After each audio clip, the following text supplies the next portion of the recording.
ធ្វើខ្លួនឲ្យដូចជាព្រះអាទិត្យមនុស្សមានតម្លៃបំផុតគឺធ្វើនៅរឿងដែលត្រូវតែធ្វើប្រៀបដូចជាព្រះអាទិត្យដល់ម៉ោងរះគឺរះ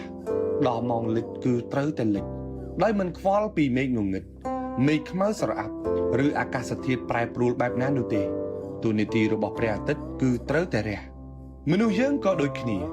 ធំអស់ហើយត្រូវដឹងថារឿងអ្វីគួរធ្វើរឿងអ្វីមិនគួរធ្វើត្រូវបែងចែកពេលវេលាឲ្យច្បាស់សម្រាប់ខ្លួនឯងពេលញ៉ាំគឺញ៉ាំពេលលេងគឺលេងពេលសប្បាយគឺសប្បាយពេលរកលុយគឺរកលុយកុំមានលេះកុំត្អូញត្អែកុំសូនសាញរឿងណាត្រូវធ្វើដាច់ខាតត្រូវតែធ្វើឲ្យអស់ពីលទ្ធភាពធ្វើឲ្យអស់ពីចិត្តអភិវឌ្ឍខ្លួនទៅមុខជានិច្ចប្រៀបដូចជាព្រះអាទិត្យ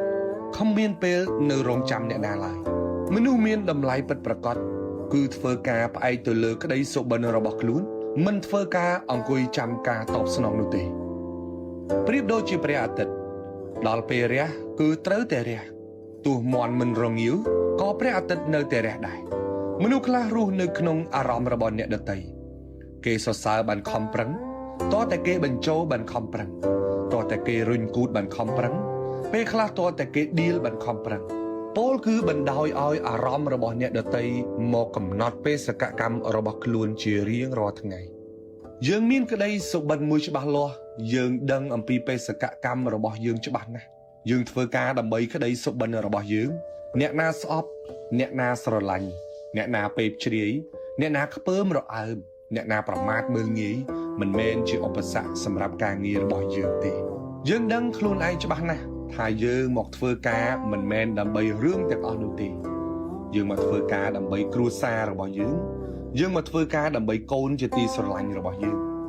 ប្រឹងធ្វើការដើម្បីភរិយាជាទីស្រឡាញ់របស់យើងធ្វើការដើម្បីក្តីសុបិនរបស់យើងត្រូវចងចាំថាទោះមន់មិនរងាវក៏ថ្ងៃនៅតែរះទោះគេមិនសរសើរទោះគេមើលងាយក៏យើងនៅតែជាអ្នករកលុយចាយខ្លួនឯងដដែលទោះគេមិនសរសើរគេមិនលើកទឹកចិត្តយើងក៏យើងនៅតែបន្តខំប្រឹងដោយខ្លួនឯងជានិច្ចត្រូវចងចាំថារឿងការងារកុំចាំគេដេញរឿងជីវិតកុំចាំគេដុតរឿងចំណូលកុំចាំគេឌីលព្រោះមានតែខ្លួនយើងម្នាក់គត់ដែលអ្នកកំណត់ជោគវាសនារបស់ខ្លួនយើង